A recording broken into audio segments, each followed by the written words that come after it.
pembangunan infrastruktur digital saja tidaklah cukup. Upaya transformasi digital ini juga harus didukung dengan mengembangkan aspek manusianya.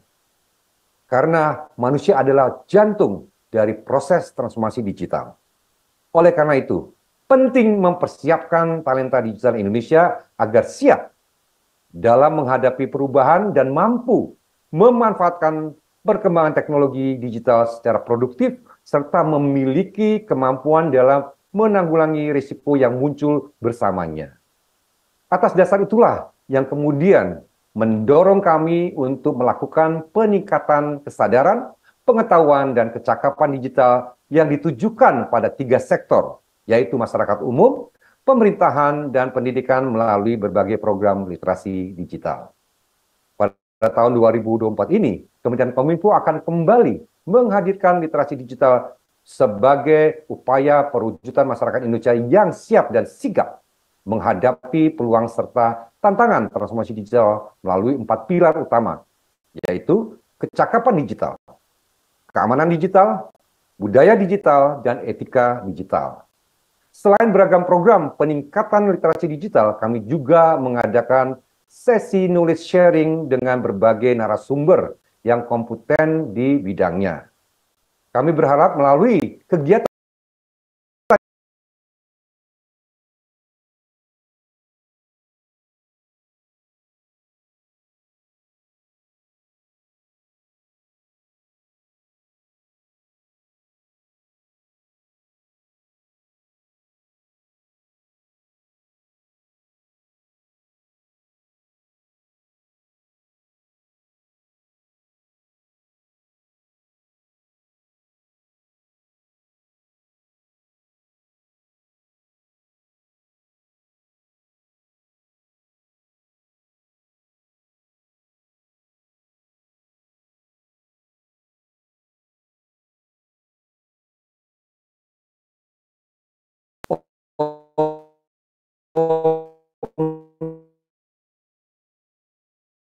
Santi Sanhayu.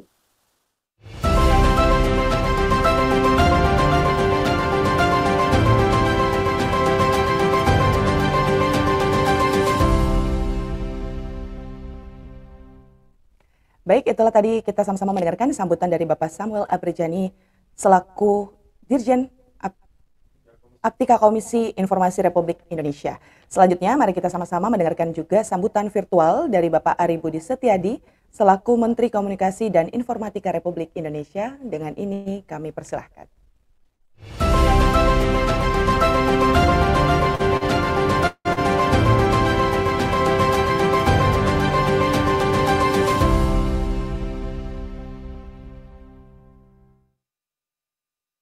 Assalamualaikum warahmatullahi wabarakatuh.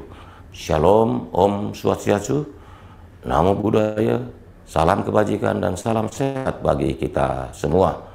Bapak, Ibu, rekan-rekan peserta kegiatan literasi digital.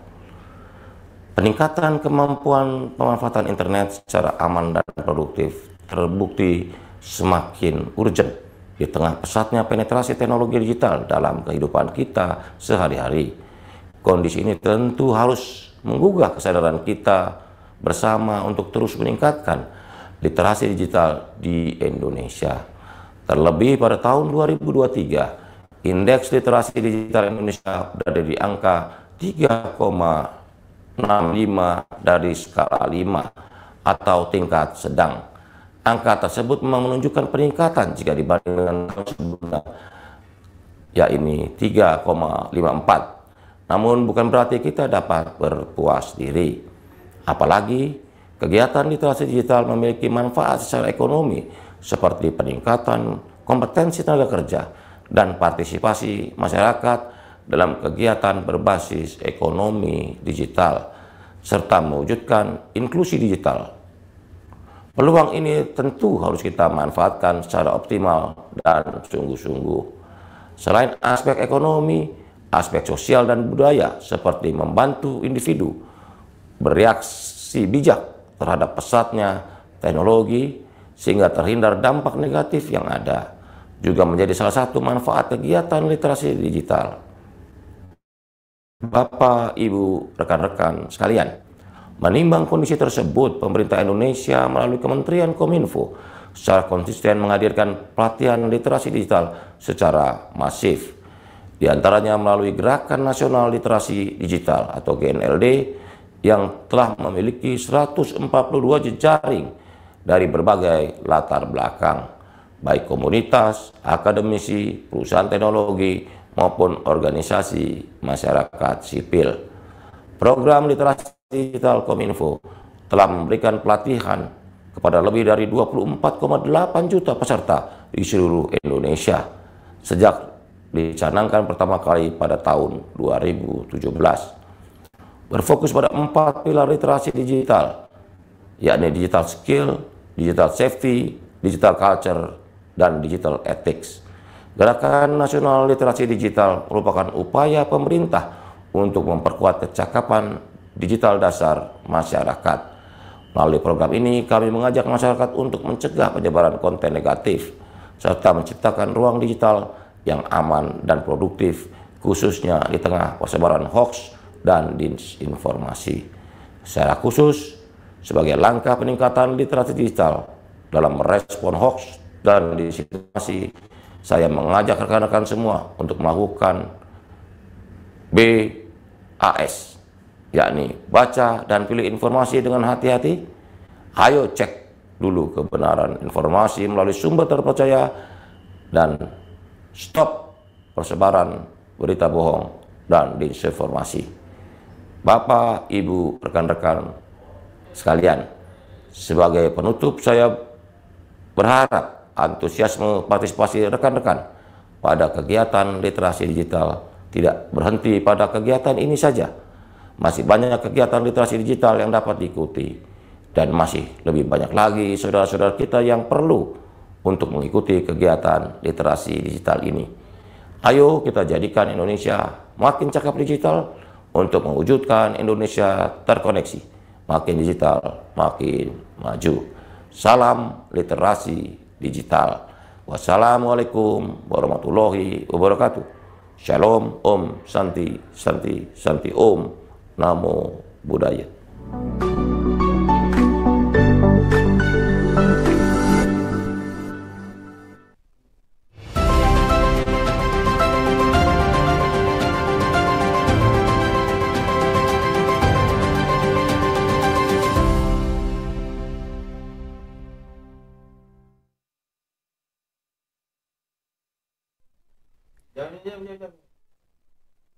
Baik, itulah tadi sambutan dari Menteri Komunikasi dan Informatika dari Bapak Ari Budi Setiadi. Selanjutnya pasti kita juga akan mendengarkan pemutaran video ngobrolin literasi ini untuk adik-adik. Selamat menyaksikan. Kita tahu kalau tiap harinya di internet itu banyak masalah. Dari adu mulut yang berujung gelut, sampai akun medsos kena hack, dan tipu-tipu customer service palsu. Apakah kalian mau jadi salah satunya? Tentunya enggak kan? Makanya, inilah 4 jurus andal biar makin cakap digital. Buat mulanya, inilah jurus pertama.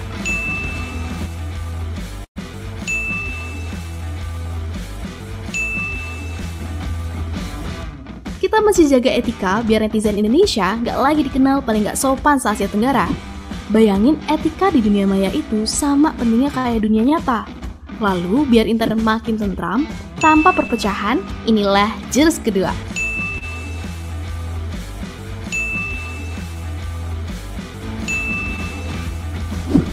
Terapin nilai-nilai Pancasila biar dunia maya nggak jadi medan perang. Saat dasar budaya kuat, kita jadi bisa menempatin dunia digital sampai maksimal.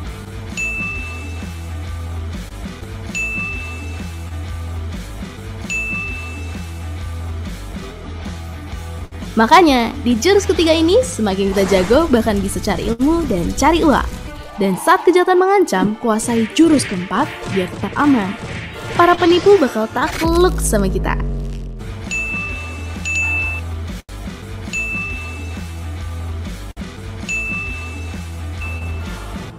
Jadi, siap untuk menguasain jurus-jurus biar cakap digital?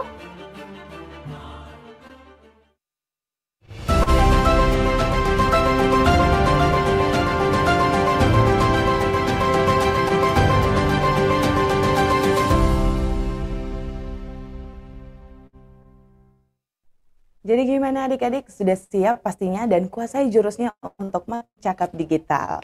Siap untuk adik-adik semuanya, silahkan kalian catat setiap yang disampaikan oleh narasumber kita, karena kita tiba saatnya untuk mendengarkan narasumber pertama yang pastinya langsung akan membawakan materi tentang etika digital.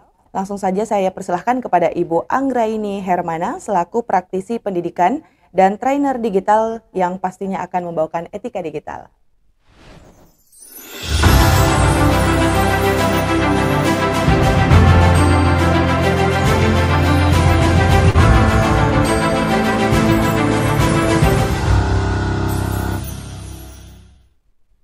Selamat pagi, Ibu Anggraini.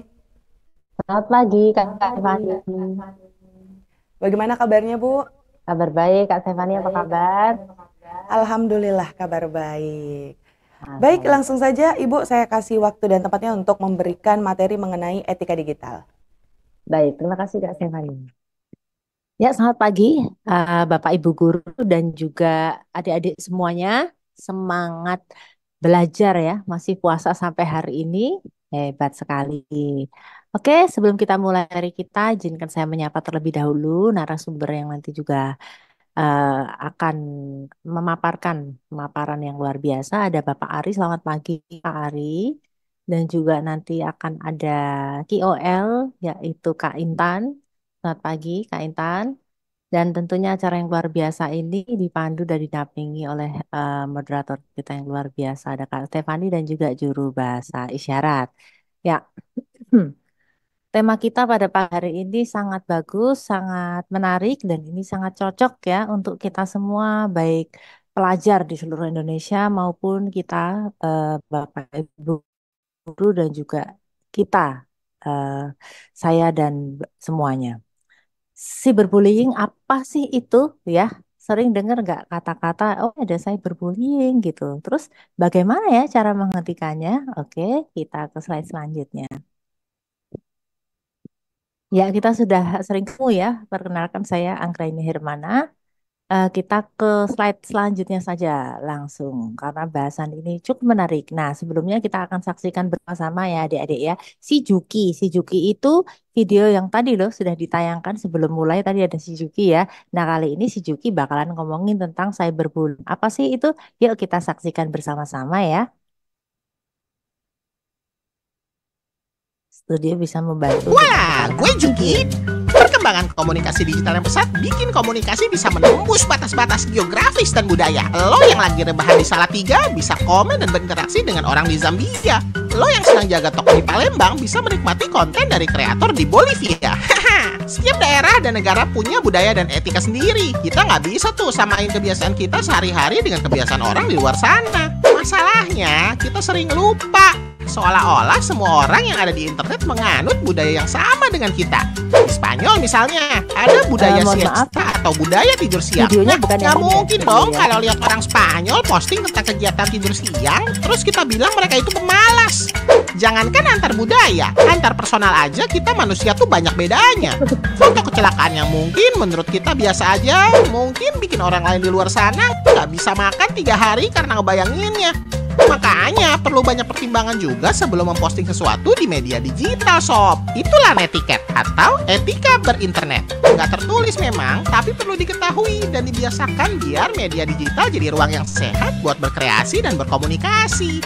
Etika berinternet bikin kita saling merasa nyaman sehingga media digital bisa jadi ruang buat kita berkembang. Selain itu, perlu juga diperhatikan agar aktivitas kita di media digital bukanlah aktivitas yang melanggar hukum. Aktivitas pembajakan, pornografi, dan kejahatan lainnya yang jelas-jelas melanggar hukum ya tentu jangan dilakukan, sob. Hukum di dunia nyata dan dunia maya ya sama aja. Lo hapus juga masih nyisa jejak digitalnya. Jadi, hati-hatilah berinternet. Yuk pahami etika di internet. Semuanya, pada tahu nggak sih apa itu cyberbullying? Pasti kalian sering dengar istilah ini nih. Atau jangan-jangan malah tanpa sadar kalian juga ngelakuin. Apa sih cyberbullying itu sebenarnya? Dalam bahasa Indonesia, cyberbullying disebut juga dengan intimidasi dunia maya. Intimidasi dunia maya juga dikenal dalam bahasa Inggris sebagai cyberbullying atau cyber harassment. Yang keduanya masuk dalam kategori kekerasan. Hal ini bisa terjadi kepada anak maupun orang dewasa. Remaja bisa jadi lebih rentan mengalaminya, apalagi yang gemar menggunakan media sosial dalam kesehariannya. Mirisnya, cyberbullying dapat meninggalkan jejak digital yang bisa berdampak jangka panjang pada seseorang atau kelompok. Pernah nggak sih kalian komen jelek di teman kalian? Pernah nggak sih kalian posting foto yang memalukan teman kalian di sosial media? Atau kalian pernah bajak akun sosmed teman-teman dengan konten-konten yang bisa bikin dia malu? Nah, itu adalah beberapa contoh yang disebut cyberbullying, sob. Dan yang bikin kaget, menurut data yang diperoleh Kemendikbud, sebanyak 41% remaja di Indonesia dalam usia 15 tahun pernah dirundung lebih dari sekali dalam 1 bulan. Itu kan cuma iseng, jangan dianggap serius lah. Ya, kita kan nggak tahu perasaan orang lain, sob. Yang buat kita bercanda bisa jadi menyakiti seseorang secara mendalam, apalagi dilakukannya berulang. Di era sekarang bukan cuma mulut yang harus dijaga, sob, jari jemari juga. Jari yang nggak dijaga bisa bikin orang lain sakit hatinya, dampaknya bisa panjang.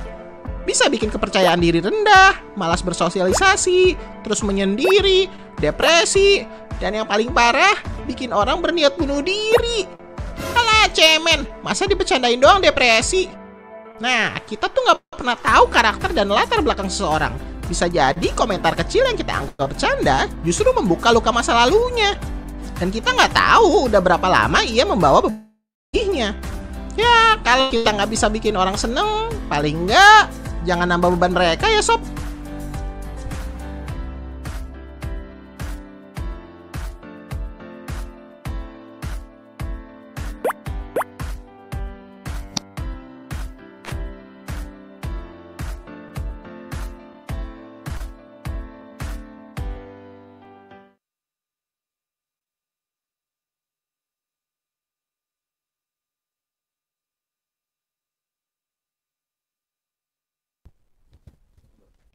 Ibu Anggraini, mohon maaf, audionya termute, boleh dibantu? Oke, maaf ya, termute. Baik, terima Baik, kasih, baik. Stefani. Nah, oke, teman-teman, adik-adik semuanya tadi udah lihat ya, si Juki tadi ngomong apa, ya kan? Jadi mungkin kita seolah-olah ini cuman mau bercandaan nih, "Ih, kamu cuma dibercandain gitu kok marah sih, kan itu cuman bercanda."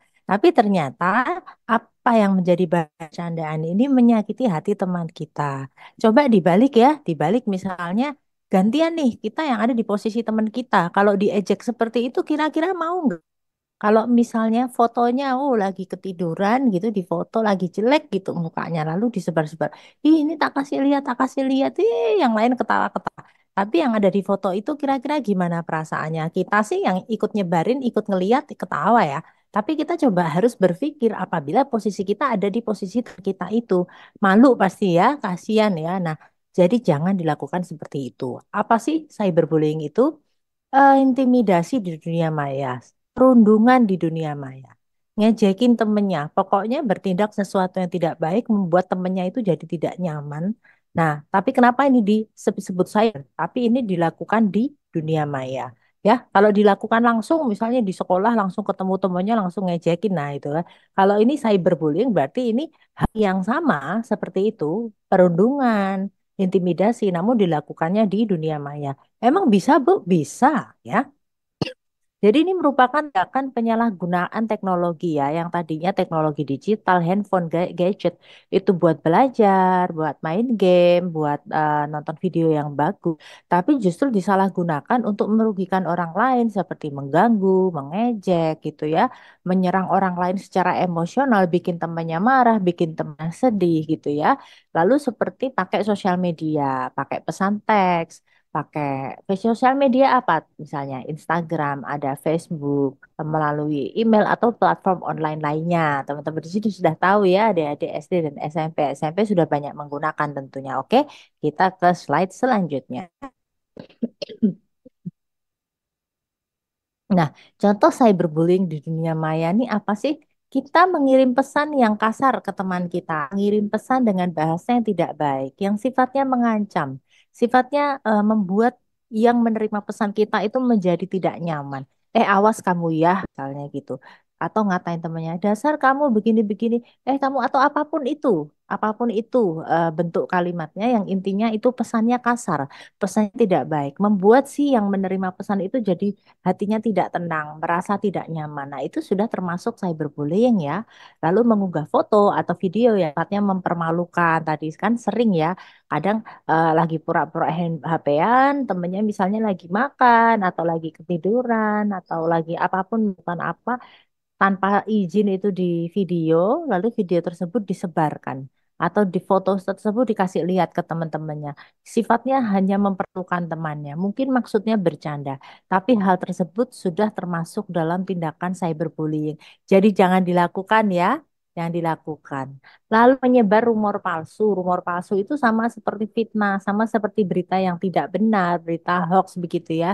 Jadi sebenarnya berita ini belum tentu benar, belum diketahui kebenarannya, atau bahkan sengaja mengada-ngada memberikan informasi yang salah, tapi disebar kemana-mana sehingga membuat orang menerima pesan tersebut, mengetahui pesan tersebut, itu menjadi panik, menjadi ketakutan, menjadi sedih, dan lain sebagainya.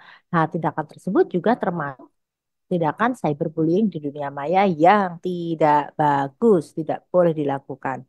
Lalu juga membuat akun palsu untuk mengintimidasi. Itu biasanya ya, teman-teman sering menemukan. Kalau yang sudah pakai sosmed, pakai Instagram terutama itu senang yang namanya kalau ada postingan yang sedang viral, lalu di situ dilihat komennya. Wah, siapa yang satu server, lihat di komen di sini. Dan komennya biasanya tuh pedes-pedes, orang banyak yang komen. Tapi ketika diklik, di situ akunnya tidak ada gambarnya. Adapun gambarnya hanya satu atau mungkin gambar orang lain, dia menggunakan gambar objek lain. Di mana akun tersebut tidak menunjukkan orang itu siapa. Nah, itu akun palsu. Orang itu hanya berani berkomentar, tapi tidak berani menunjukkan dirinya siapa. Nanti kalau misalnya komentarnya itu melanggar undang-undang, lalu ditangkap polisi baru ketahuan mukanya kayak gini, baru dia menangis, minta maaf begitu ya. Nah, jadi intimidasi atau perundungan di dunia maya atau cyberbullying ini memiliki dampak yang serius ya, pada kesehatan mental tentunya, emosional si korban. Jadi eh, nggak boleh kita biarkan kejadian seperti ini, terutama berangkat dari dunia pendidikan dulu dari sekolah, sekolah dasar lah, remaja, SMP ini ya, saat tumbuh kembang anak nih lagi seneng-senengnya main sama temen. Ada banyak tipe bercandaan, ada banyak model perbulan. Kita harus bisa beradaptasi terhadap teman-teman kita. Kalau kita orangnya suka membuli, suka ngejekin, nanti banyak yang nggak suka berteman sama kita. Akhirnya, ih, males ah berteman sama dia. Dia kalau ngomong tuh soalnya nggak dipikirin sih. Sukanya ngejekin. Sukanya ngejekin kita di depan teman-teman semuanya. Kan aku jadi malu. Iya loh, kemarin dia juga melakukan hal seperti itu sama aku. Udah deh kita nggak usah temenan sama dia kalau gitu. Nah, itu ya adik-adik ya. Kalau kita nggak melakukan cyberbullying, itu artinya apa yang kita lakukan tuh tidak bagus. Sifat kita tidak bagus, sikap kita tidak bagus. Nanti nggak ada yang mau temenan sama kita. Karena teman-teman jadi nggak nyaman nanti temenan sama kita. Dan tidak ada untungnya juga kita melakukan cyberbullying ya. Kita sekolah ketemu sama teman-teman ini kan temannya banyak. Makin banyak teman, makin banyak saudara, begitu ya.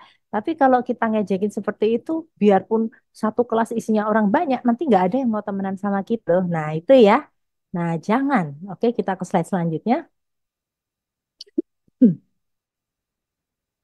Nah, beberapa istilah dari pelanggaran etika digital. Ini mungkin ada yang belum pernah dengar ya, tapi kita pelajari saja supaya tahu istilah-istilah ini apa sih melanggar etika digital. Saya jelaskan secara cepat karena waktunya ini pendek sekali ya, adik-adik ya. Trolling itu mengirim pesan dengan sengaja merusak atau mengganggu diskusi online ya. Lalu doxing ini mempublikasikan informasi pribadi secara online ya, ada kartu identitas, ada foto, itu pun termasuk informasi pribadi ya, foto itu ya, termasuk data pribadi, nomor rumah, alamatnya atau apapun itu disebarkan tanpa izin. Nah, itu namanya doxing.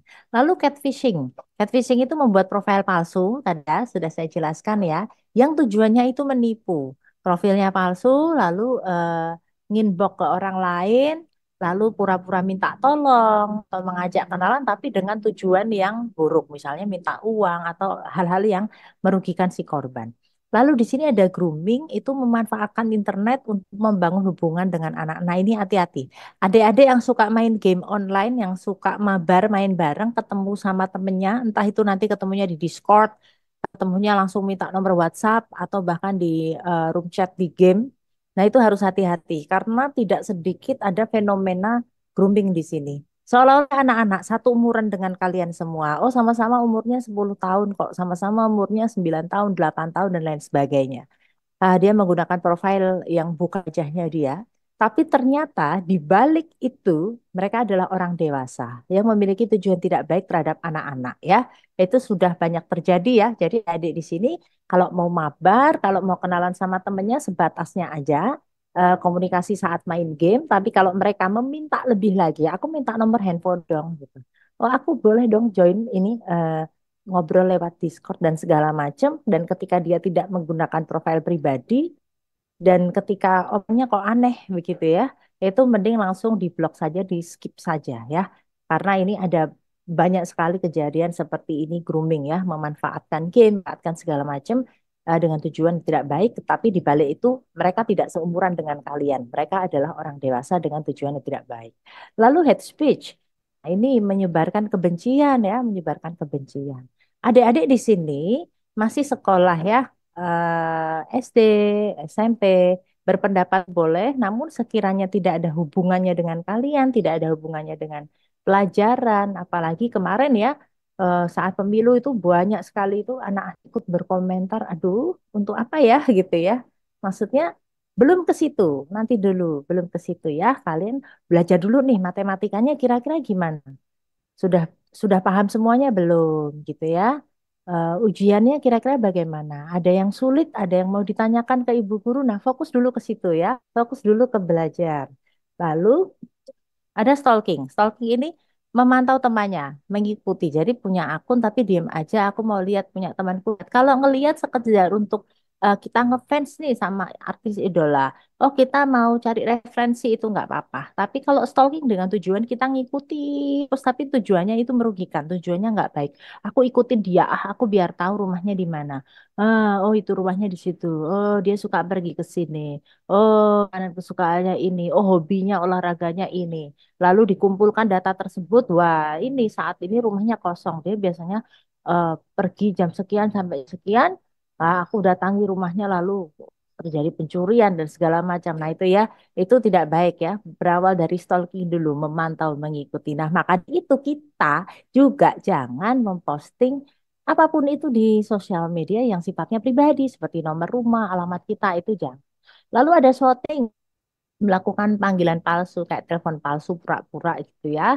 Lalu di sini ada flaming, itu diskusi online yang nantinya di situ juga kekerasan verbal, marah-marah di situ, menghina, mengancam. Oke, kita ke slide selanjutnya. Ya, slide selanjutnya, studio. Nah, dampaknya apa sih cyberbullying ini pada korban yang menerima perundungan digital? Ini masalah kesehatan mental loh. Nanti dia jadi sedih, dia jadi apa tertutup, dia jadi stres ya. Dia jadi malu, pokoknya tidak tenang pikirannya. Coba kalian yang bayangkan apabila ada posisinya itu ada di posisi korban ya, yang diejek, di diintimidasi begitu ya, mendapat perundungan digital. Mereka tentunya kan mempunyai masalah kesehatan mental. Lalu gangguan perilaku, dia jadi menutup diri. Aku nggak maulah berteman lagi, aku nggak mau ketemu sama ini. Lalu ada gangguan emosional, orangnya dikit-dikit jadi marah ya. Nggak ada apa-apa, dikit-dikit marah. Kenapa? Karena dia teringat ketika lagi santai, dia teringat akan kejadian saat dia diejek, lalu dia nggak terima, dia marah tapi bingung mau marah sama siapa, sehingga ada gangguan emosional ya. Dikit-dikit marah, moodnya tidak baik, naik turun, menarik diri secara sosial dengan keramaian. Aku nggak mau di sana, males ke sini nanti ketemu orang lagi. Oh nanti kalau ketemu orang dia bakal ngejekin aku lagi. Males aku, coba bayangkan. Sedih banget ya. Kalau sampai ada korban yang seperti itu, teman kita seperti itu, atau bahkan mungkin nggak minta kita sendiri, jangan sampai itu terjadi. Makanya cyberbullying ini hal yang sangat jangan-jangan kita lakukan, sangat buruk. Kalau bisa, ayo kita campaignkan untuk jangan lakukan lagi ya. Lalu berpengaruh terhadap kesehatan fisik. Jika pikirannya itu selalu sedih, selalu susah, selalu ketakutan, selalu seperti itu, dia akan berpengaruh terhadap kesehatan fisik. Akhirnya apa? Sakit ya. Akhirnya mudah sakit sekali. Tubuhnya jadi lemah. Lalu hubungan yang tidak baik, dia jadi emosional. Akhirnya nanti orang tuanya atau orang terdekat, kamu kenapa sih kok sukanya marah-marah? Loh, ini panjang urusannya. Lalu menghancurkan harapan. Ah, aku nggak mau punya cita-cita tinggi. Ah, apa sih toh aku kemarin sudah dipermalukan. Toh aku sudah diejek. Toh orang-orang juga sudah ini. Ah, dia tidak punya harapan lagi.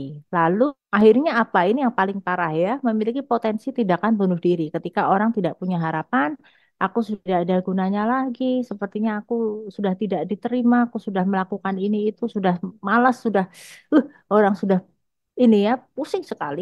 Lalu ini tindakan yang terburuk adalah mengakhiri hidupnya. Nah, jangan sampai hal itu terjadi. Oke, kita ke slide selanjutnya. Nah, inilah pribadi yang beretika dengan tidak melakukan cyberbullying. Jika kita pribadi yang beretika, tentunya kita semua mau dan harus ya menjadi pribadi yang beretika. Jangan lakukan cyberbullying. Tingkatkan kualitas diri dengan selalu pikirkan dampak dan akibat apa yang kita lakukan. Jadi ketika kita mau melakukan cyberbullying, kita stop dulu, kita pikir, oh kalau aku melakukan ini nanti dampaknya apa ya? Akibatnya apa ya gitu. Oh, nanti orang akan melihat aku sebagai pembuli, aku sebagai anak yang nakal ini. Nanti nggak ada yang mau berteman sama aku, bapak ibu guru dan juga masyarakat tidak respect sama aku gitu. Oh iya ya, nanti aku jadi orang yang tidak berkualitas. Oke deh, aku nggak lakukan ini. Jadi kita harus seperti itu ya, harus selalu sadar. Jadi pribadi yang cinta akan kedamaian. Kalau damai, nggak bermusuhan, main bareng, seneng-seneng bareng, happy bareng, tuh kayaknya enak ya. Nggak asik sih kalau lihat orang berantem, orang teriak-teriakan, musuh-musuhan, tadinya sekelas jadi nggak mau menyapa, rasanya nggak enak banget kalau damai. Nah, sebelum bertindak, coba kita posisikan apabila kita ada di posisi korban. Pikirkan dong, oh ya ampun itu kok digituin ya. Kalau aku yang ada di situ, rasanya juga nggak enak. Udah deh, kalau aku nggak mau dicubit, aku juga nggak akan cubit. Nah, itu ya. Lalu kualitas kita ini, teman-teman semua, adik-adik semua, nilai diri kita ini diukur dari sikap perilaku kita. Kan kita bisa lihat, ih ya ampun kok dia baik banget sih anaknya sopan gitu ya. Seneng kan lihat teman yang seperti itu. Nah, orang lain itu juga seneng loh kalau lihat kita, oh ini kita sopan, anak ini kok sopan, anak ini kok baik. Orang lain itu seneng loh melihat kita. Yuk, jadi kita tingkat kualitas diri kita, jadi anak yang baik ya. Lalu ingat selalu tentang jejak digital. Kalau kalian komen-komen yang jelek di dunia maya, komen-komen yang jelek di sosmed atau ngejekin temennya di sosmed, ingat jejak digital itu bisa ditelusuri dan tidak bisa hilang ya. Nanti ketahuan. Berapa tahun kemudian, ih itu kamu yang dulu itu melakukan ini ya. Masa sih ini buktinya? Aduh, ketahuan. Nah, lalu selalu lihat segala sesuatu dari berbagai sudut pandang. Kalau misalnya ada yang dimarahin itu, jangan kita menghakimi. Oh iya, dia memang salah. Lihat dulu dong dari berbagai sudut pandang, sebabnya apa. Yuk kita selesaikan dengan baik, yuk dengan tenang, nggak usah nggak usah marah-marah. Yuk ya, jadi kita harus jadi bijaksana dan berpikir positif. Kita ke slide selanjutnya. Waktunya sudah habis ini ya. Yuk kita ngebut sedikit. Bagaimana sih kita harus bersikap di ruang digital yang baik? Pertama, meningkatkan kesadaran diri ya. Manfaatnya apa kalau aku lakukan cyberbullying? Nggak ada manfaatnya. Merugikan korban dan juga merugikan kita sendiri. Image kita dan jadi jelek, nilai diri kita jadi turun. Lalu kita memberlakukan norma di dalam dunia digital. Nggak cuma di dunia nyata masyarakat aja ada norma sopan santun. Tapi di dunia digital kita juga harus lakukan itu ya adik-adik semuanya. Sama, mau di internet mau di nyata itu harus sama. Berlakukan norma dan juga sopan santun. Memiliki fondasi 4 pilar literasi digital. Apa? Digital skill ya, kecakapan digital. Lalu keamanan digital agar kita tahu nih kalau berdigital aman gimana nih. Bisa menghindari orang-orang yang tadi berniat jahat tadi. Lalu dua berikutnya adalah etika dan budaya. Ini saling berkesinambungan ya, etika dan budaya. Apalagi kita bangsa Indonesia, bangsa yang beretika berbudaya. Lalu kita harus lihat dengan siapa kita berbicara. Oh, dengan ibu guru, kita sesuaikan tutur kata bahasanya harus sopan. Kalau kirim pesan tanda bacanya jangan lupa sapa dulu Assalamualaikum. Jangan lupa tanda titiknya ya. Kalau chatting sama temen juga dilihat. Jangan mentang-mentang sama temen juga langsung ngawur ngomongnya juga tidak ya. Lalu berikutnya jangan mudah terpancing emosi. Melihat postingan apa di sosmed, tahu nggak kemarin ada gini. Iya aku ikut sebel loh itu gini. Aduh jangan seperti itu ya. Kita budayakan baca dulu beritanya, baca dulu captionnya ya. Lihat dari berbagai sudut pandang. Oh sepertinya seperti itu ya udah tapi nggak ada hubungannya sama aku, skip deh. Aku tidak akan memberikan energi dan pikiranku di situ ya. Jaga kualitas diri dengan bersikap di dunia digital, memiliki sikap dengan memegang teguh dan serta mengamalkan nilai-nilai Pancasila. Apal ya, ingat ya Pancasila, sila pertama sampai kelima. Nah, oke, kita ke slide selanjutnya. Slide selanjutnya studio. Nah, oke, sudah selesai. Jadi kesimpulannya apa? Sebagai bangsa yang beretika dan berbudaya, tentunya wajib bagi kita semua, adik-adik, teman-teman semuanya, untuk membawa nama harum bangsa kita, bangsa Indonesia, melalui apa? Sikap kita dalam berselancar di dunia digital. Jadi ingat ya, kalau misalnya ada di sekolah, oh anaknya sopan, anaknya baik, wah pasti senang. Anaknya enak, anaknya begini, itu terkenal itu. Di dunia digital juga seperti itu ya, akan ketahuan. Jadi jangan mentang-mentang ih di dunia digital kan nggak kelihatan. Aku bisa pakai profil yang palsu. Nah itu kalian sudah melakukan eh, perundungan digital. Nah, jadi mari kita suarakan bersama agar bangsa kita ini menjadi bangsa yang beretika dengan tidak melakukan cyberbullying. Sehingga ruang digital ini dapat tercipta menjadi ruang yang positif dan menyenangkan. Nggak ada lagi yang aku males online deh, aku males punya sosmed, aku males berinternet soalnya apa? Nanti aku diejekin. Kalau aku posting ini di komen sama temenku, aku lagi di sini ditain sama temenku, kan aku males ya, itu kan pribadiku. Kenapa sih sering ditanya, kepoin gitu. Nah, kalau itu terjadi pada kalian, kalian juga nggak mau kan? Jadi kalian harus tahu batasannya. Ingat etika di dunia digital. Oke, itu saja dari saya. Kita ke slide selanjutnya. Nah, kalau teman-teman di sini masih mau belajar lagi tentang etis bermedia digital, langsung saja download di literasidigital.id, ada modulnya seperti ini dan juga yang sudah Instagram untuk tahu informasinya.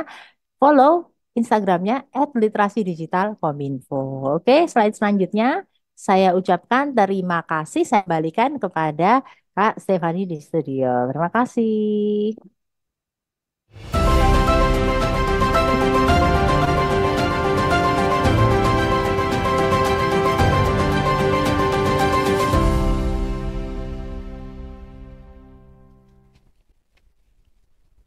Baik, itu dia materi pertama pastinya dari Ibu Anggraini Hermana yang membahas tentang etika digital. Jadi adik-adik harus memastikan bahwa setiap apa yang kita lakukan ini tetap berada di koridor etika digital. Karena pastinya lagi-lagi rekam digital tidak akan pernah hilang.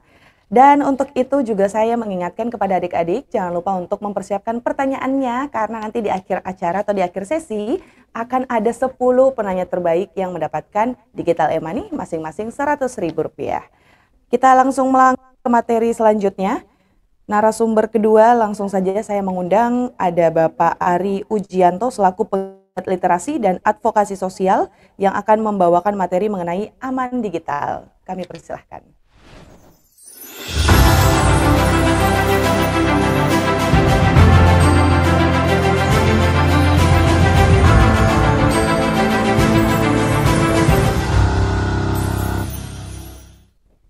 Selamat pagi, selamat siang Pak Ari. Selamat siang Mbak Stefani. Sepertinya di Tangerang Selatan ini masih pagi ternyata. Baik, puasa Pak, alhamdulillah lancar puasanya? Ya, alhamdulillah sehat, lancar. Alhamdulillah. Baik, pada materi kedua ini kita akan sama-sama mendengarkan materi mengenai aman digital. Untuk waktu dan kesempatannya saya persilahkan. Terima kasih Mbak Stefani. Assalamualaikum warahmatullahi wabarakatuh. Selamat pagi menjelang siang, ya. Salam sejahtera buat kita semuanya. Salam sehat, Ibu Bapak Guru, adik-adik ya di Tangerang Selatan. Banyak sekali ini SD dan SMP ya. Ada dari Serpong, ada dari Seruan, ada dari Lengkong, dari Setu, macam banyak sekali. Nggak bisa saya sebutkan satu persatu ya. Yang penting adik-adik semuanya sehat, bisa mengikuti acara ini dengan lancar ya. saya akan melanjutkan ya apa yang sudah disampaikan oleh Kak Anggra ini tadi ya. Nanti kalau ada yang kira-kira ini ditanyakan dicatat dulu ya. Nanti di terakhir nanti bisa ditanyakan atau dikirimkan ke situ ya ke kolom komentar pertanyaannya. Oke, slide selanjutnya.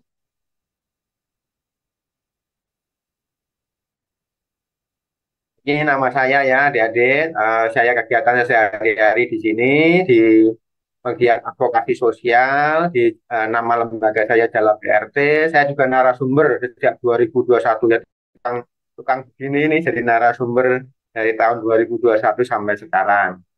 Oke, slide selanjutnya. Saya juga punya akun Instagram. Siapa yang punya akun Instagram angkat tangan? Adik-adik punya akun Instagram? Oke, oke, sudah mulai bermedsos ya. Adik-adik semuanya sudah punya medsos ya, akun medsos. Ya, nanti hati-hati ya, yang punya Instagram hati-hati. Kenapa hati-hati ya nanti? Nanti akan ada apa namanya penjelasannya kenapa yang punya Instagram harus hati-hati terkait dengan tema kita hari ini, apa yang kita omongkan hari ini, ya. Oke, slide selanjutnya. Nah, saya perlu sampaikan adik-adik ini kenapa kita ya apa namanya belajar ya bareng-bareng sekarang ini gitu ya. Khususnya harus belajar bagaimana internet dengan aman gitu ya. Salah satunya ini ya 221 juta penduduk Indonesia ini sudah melek internet. Artinya apa? Sudah menggunakan internet. Oh, kalau jumlah penduduk kita berapa sekarang ini? 280 juta ya, 270 sekian juta gitu ya. 221-nya itu sudah berinternet. Itu baik di desa maupun di kota, anak-anak, orang dewasa. Bahkan nih yang paling banyak itu justru generasi milenial ya. Umur 28 sampai 43. Kalau adik-adik SMP ini yang nomor 2 ya kira-kira ya. SMP ini 13 sampai 27 tahun, SMP SMA ini ya. Kuliah lah ya. 87% dari 221 tadi. Nah, adik-adik SD ya kurang dari 12 tahun ya.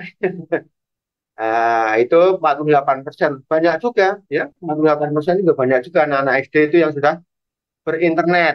Ya, oke. Nah, makanya ini karena banyak sekali generasi milenial dan generasi Gen Z istilahnya ya, SMP SMA itu, makanya kita harus tahu soal literasi digital.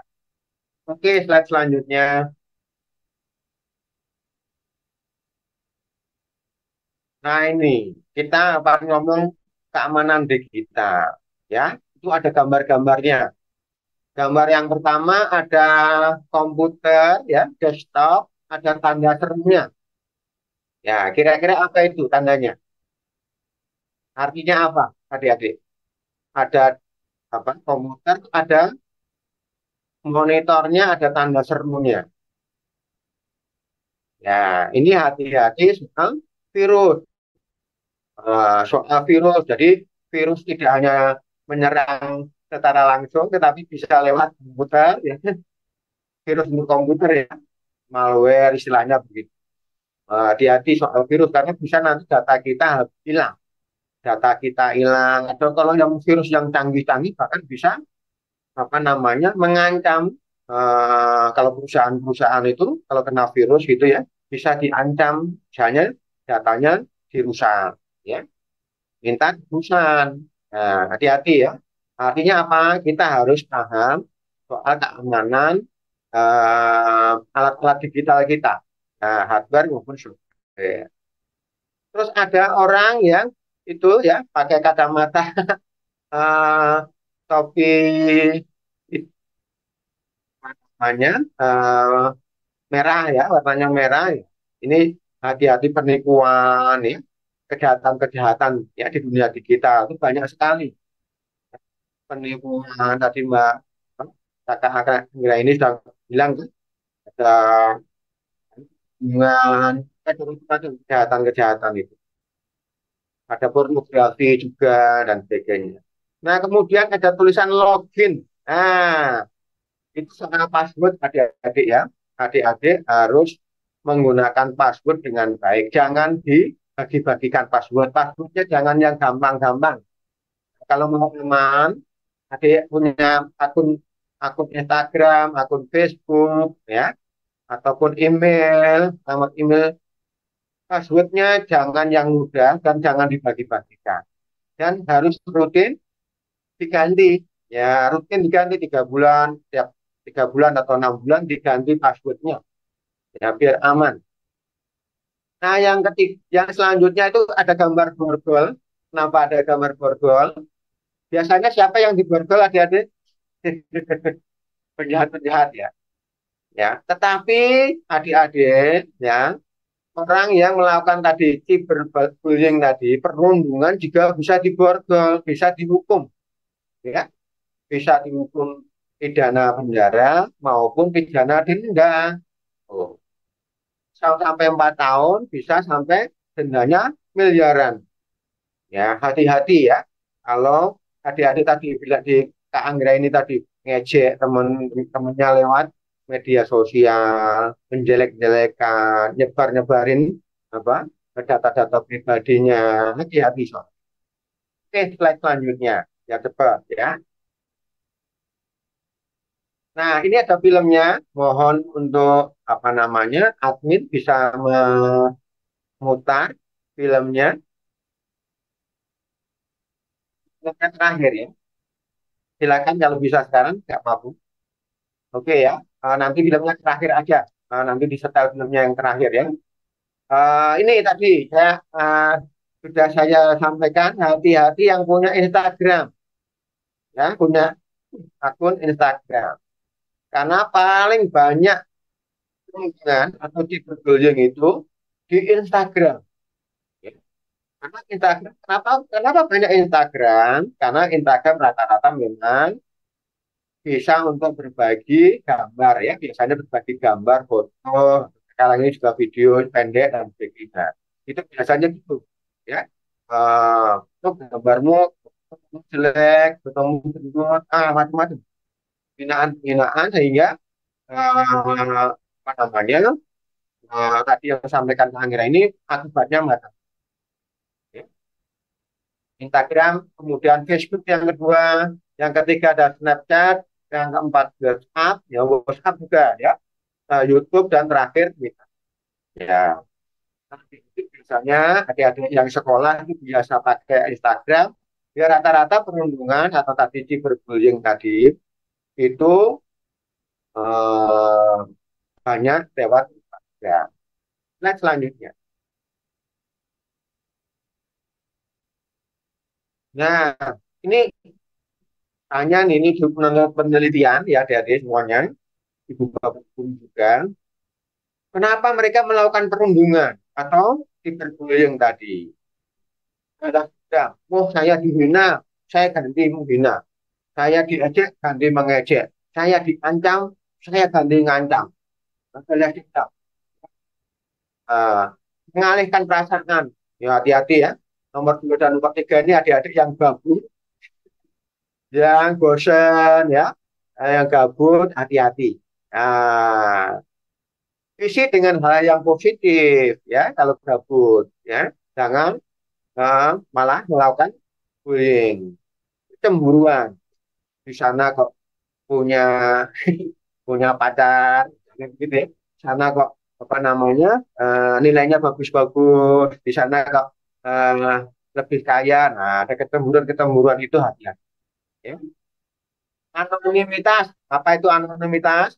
Karena kita biasanya di medsos kita merasa kita bisa memasukkan nama kita, ya kan gitu ya, bukan nama sesungguhnya, bukan foto sesungguhnya, kita bisa bisa sembunyi, padahal enggak. Tapi teman-teman adik-adik semuanya, walaupun misalnya namanya Wahyu gitu ya, diganti di Facebooknya, diganti atau di Instagramnya diganti namanya Joko misalnya begitu, tetapi masih nanti bisa ketahuan. Hati-hati ya, itu masih punya ketahuan. Nah, kenapa begitu ya? Nanti namanya ada namanya jejak digital. Apa itu jejak digital? Nanti akan saya jelaskan ya. Sanksinya kadang-kadang nggak ada sanksinya. Lalu ya kadang-kadang kurang tegas. Jadi aparat kita. Slide selanjutnya.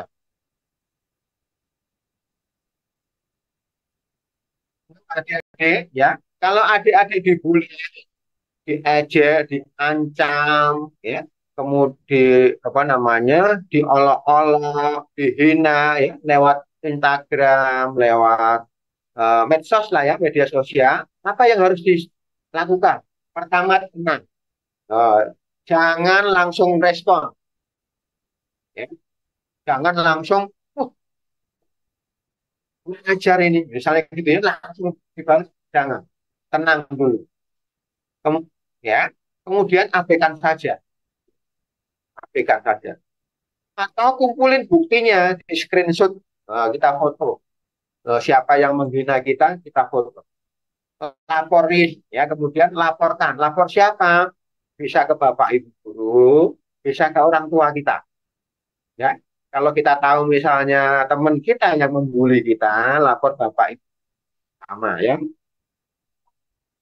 yang akan menyelesaikan ini. Kalau kita nggak kenal, lapor orang tua kita atau kakak kita. Nah, kalau sudah keterlaluan, blokir, ya, blokir aja.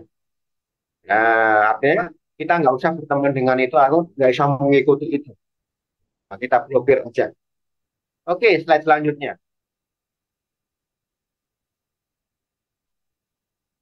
Nah, ini tadi adik-adik ya, adik-adik jangan misalnya pertama membuli atau membalas membuli. Karena apa? Ada jejak digital kita. Nah, jejak digital kita itu apa? Nah, ini kayak ini. Kalau kita kita apa hujan-hujanan, ya, udah ke tempat yang ada lumpurnya misalnya gitu ya, kaki kita nanti kalau masuk rumah ada jejak-jejaknya itu.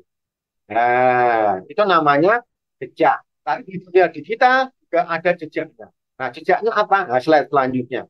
Kita lihat jejak digital itu apa saja sih? Slide selanjutnya. Nah, ini. Misalnya kita posting di media sosial. Wah, jadi kalau kita posting di media sosial itu yang bagus-bagus sekali, yang jelek, ya misalnya ya, ada yang dari Lengkong, misalnya SD Lengkong, misalnya postingan jelek, ada yang foto, wah sudah nggak bisa hilang. Hati-hati dengan ya, postingan entah itu apa, kata-kata, atau itu gambar, foto, atau itu video, atau itu komentar-komentar, hati-hati. Itu sulit hilangnya. Nah, kalau komentarnya negatif sulit hilang, bagaimana? Apa akibatnya?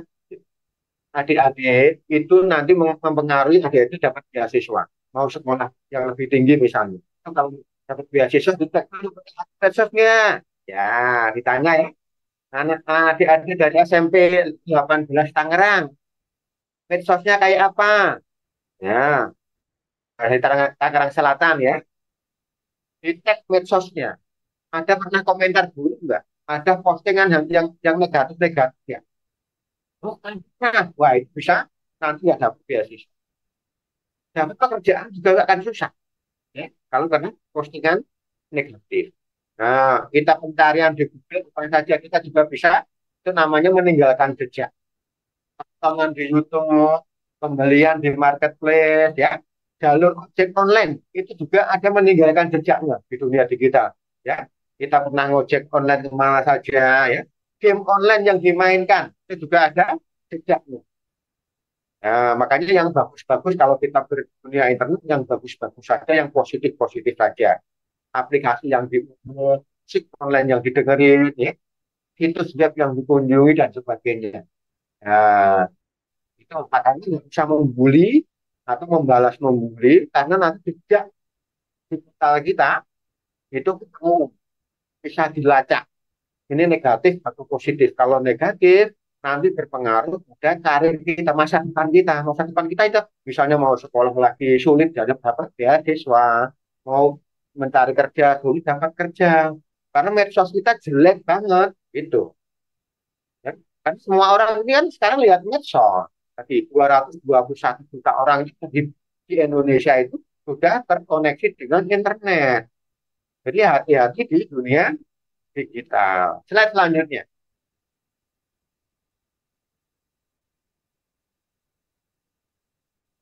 Nah, ini sanksinya tadi ya, sudah saya sampaikan ya, yang melakukan perundungan, yang membuli orang di dunia di internet, di dunia digital, hati-hati.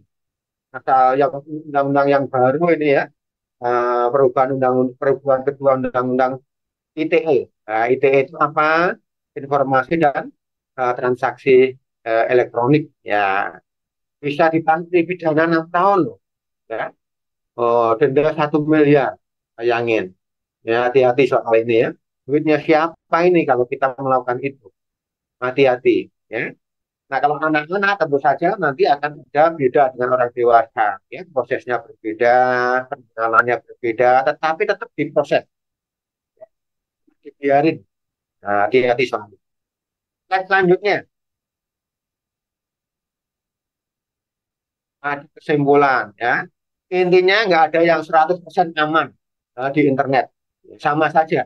Di dunia nyata itu juga ada maling-malingnya, ada pencurinya, ada orang jahatnya. Di dunia internet juga sama saja. Ada yang jahat, ada yang baik. Kita harus menjadi orang yang baik, hal-hal yang positif yang kita lakukan. Ya.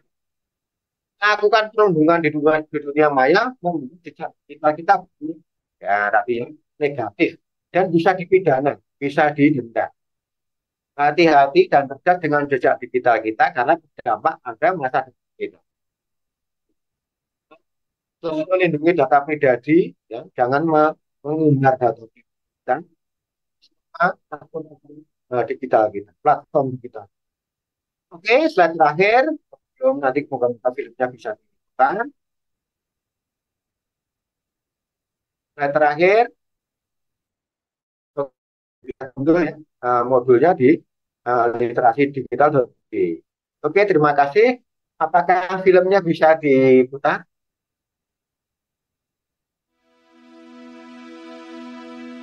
Nah, ini silakan dilihat adik-adik ya.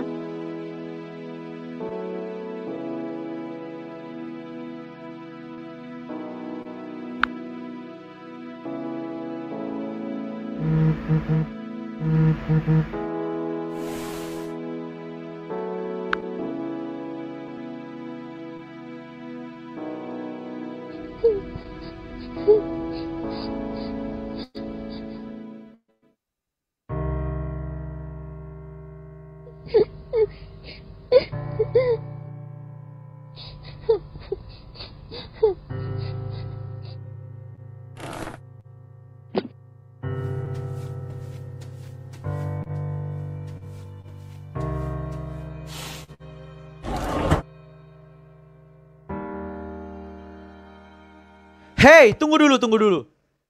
Apakah kamu korban cyberbullying? Jika iya, acara ini memang pas buat kamu.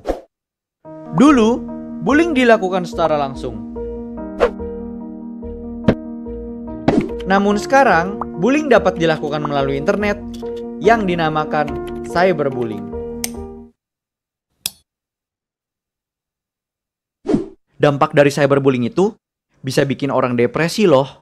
Bahkan sampai hal-hal yang nekat sekalipun seperti bunuh diri.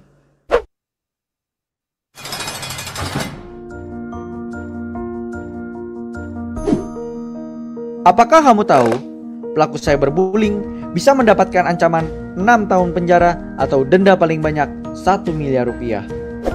Jadi, bagaimana cara mencegah cyberbullying?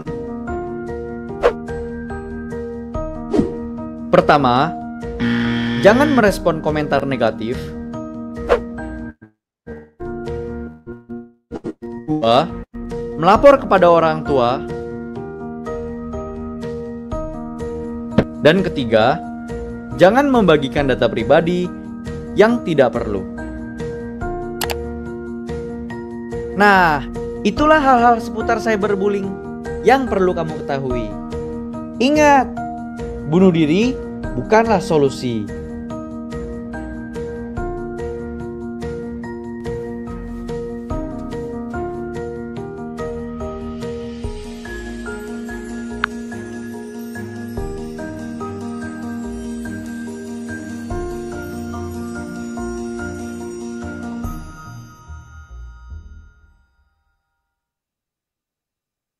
Baik, terima kasih adik-adik ya. Semoga bisa dimengerti materi dari saya.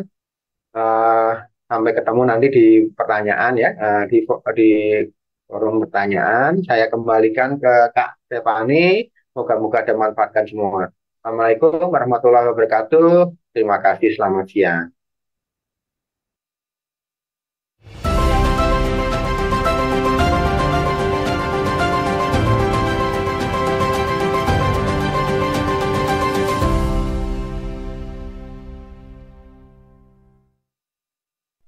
Baiklah, kita sudah sama-sama mendengarkan dan juga menyimak untuk materi kedua dari Bapak Ari Ujianto dengan tema aman digital. Sebelum kita melangkah ke materi terakhir, pastinya saya juga mengingatkan untuk setiap adik-adik memastikan untuk mempersiapkan pertanyaan terbaiknya karena pasti ada Digital e-money di sesi akhir untuk 10 penanya terbaik. Selanjutnya, sebelum kita mendengarkan pemaparan dari narasumber kita yang ketiga, kita akan sama-sama dulu untuk mendengarkan sambutan oleh Bapak Deden Deni SESAPMM selaku Kepala Dinas Pendidikan dan Kebudayaan Kota Tangerang Selatan. Kepada Bapak kami persilahkan.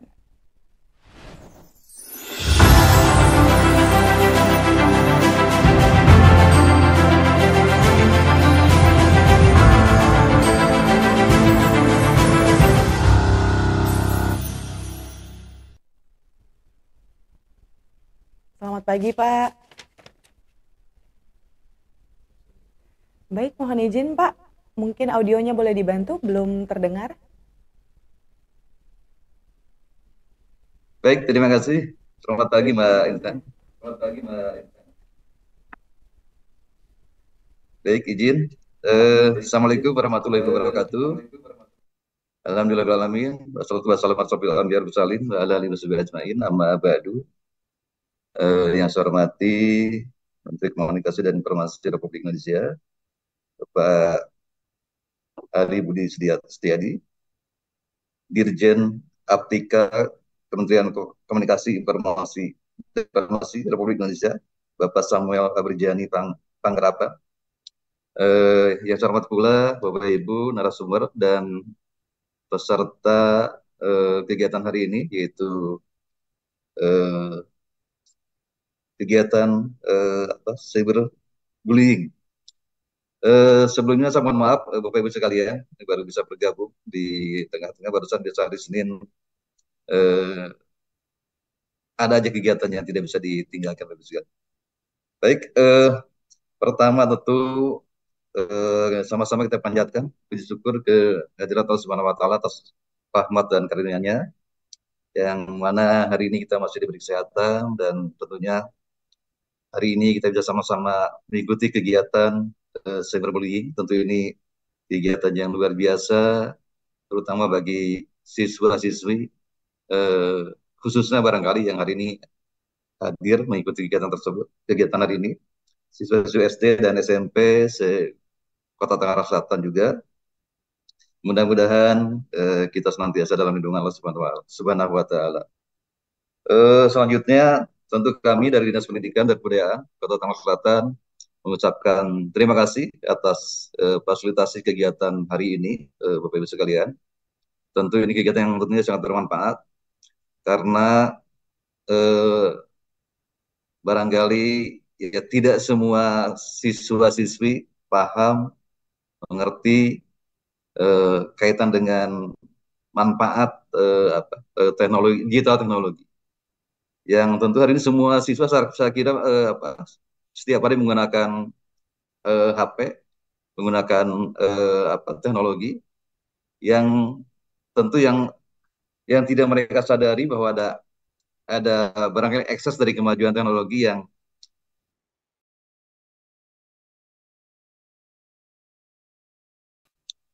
masih kadang-kadang terbawa emosi barangkali ya kalau lihat percakapan di Twitter, di Facebook yang kadang-kadang terbawa emosi barangkali karena ketidakpahaman tadi barangkali Bapak Ibu sekalian, dengan spontan bisa bikin komen yang tidak layak barangkali. Nah, mudah-mudahan dengan kegiatan hari ini siswa-siswi, anak-anak bisa memahami apa yang boleh dan apa yang tidak boleh dilakukan. Tadi barangkali sudah disampaikan oleh narasumber dan saya kira cukup lengkap, cukup detail, dan tentu ini menjadi informasi baru barangkali bagi siswa-siswi yang hari ini hadir. Dan mudah-mudahan barangkali dengan kegiatan ini siswa-siswi paham betul tadi barangkali kaitan dengan apa yang tidak boleh dilakukan dan apa sanksinya, apa akibatnya, dan mudah-mudahan ini ke depan tidak terjadi. Jadi anak-anak, siswa-siswi bisa betul-betul bijak dalam menggunakan teknologi digital teknologi. Dan ternyata memang kami pun memberitahu Bapak Ibu sekalian, ini ternyata ada hal baru, mungkin bully tidak hanya yang verbal secara fisik, ternyata ada bully secara digital juga, dan ini mungkin lebih karena tidak bisa dihapus sejaknya, masih bisa dibaca kapanpun, walaupun dibuat mungkin sekian tahun ke belakang, sekian lama ke belakang, ternyata jejaknya tidak bisa dihapus, bisa dilacak dengan mudah. Nah, mudah-mudahan mungkin siswa-siswi hari ini bisa memahami itu semua, dan tentu harapan saya juga, kami di Dinas Pendidikan dan Kebudayaan, siswa-siswi betul-betul mengikuti kegiatan ini sebaik mungkin, supaya tadi disampaikan oleh Bapak Ibu narasumber dicamkan, dipahami, dan tentu ini menjadi batasan bagi anak-anak semua supaya betul-betul bijak dalam menggunakan teknologi digital, terutama mungkin dengan media sosialnya, dengan hal lain yang kaitan dengan kita, supaya terjaga dari hal-hal yang mungkin bisa awalnya sepele tapi bisa merugikan anak-anak semua. Nah, terima kasih sekali lagi ucapkan kepada Bapak Ibu dari Kementerian Komunikasi dan Informasi atas kegiatan hari ini. Mudah-mudahan dengan kegiatan ini kami di Kota Tangerang Selatan bisa terjaga dari hal-hal tadi yang bisa merugikan anak-anak terkait dengan cyber bullying barangkali Bapak sekalian. Dan selanjutnya tentunya dengan diselenggarakan kegiatan ini, kami sangat berharap seluruh siswa-siswi dan tenaga pendidik di Tangerang Selatan bisa seluruhnya memahami, dan untuk anak siswa yang sekalian jangan lupa pula memperhatikan seluruh materi yang dibawakan oleh narasumber, dan tentu ini menjadi pedoman untuk kalian semua dalam menggunakan sosial media, teknologi digital barangkali, supaya betul-betul bijak, kita terhindar dari hal-hal yang tidak kita inginkan. Baik, mungkin barangkali itu yang bisa saya sampaikan. Sekali lagi saya ucapkan terima kasih kepada Bapak Ibu dari Kementerian Kominfo. Mudah-mudahan ini memberikan informasi baru, sekaligus juga menjadi pedoman baru bagi anak-anak kami di Kota Tangerang Selatan. Sekali lagi ucapkan terima kasih, dan itu mungkin barangkali yang bisa saya sampaikan. Lebih kurangnya saya mohon maaf. Billahi taufiq wal hidayah. Wassalamualaikum warahmatullahi wabarakatuh. Terima kasih, Mbak.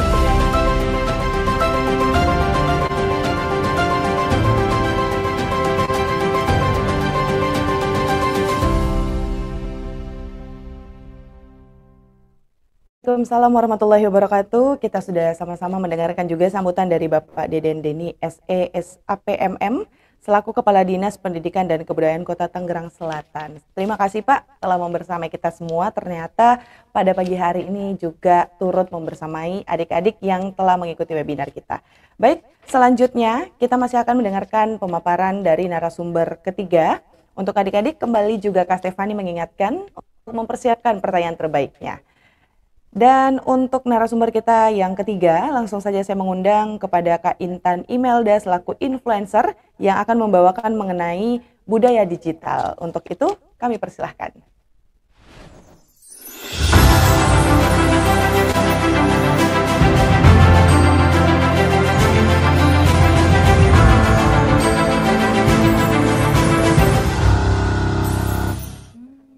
Selamat pagi Kak Intan.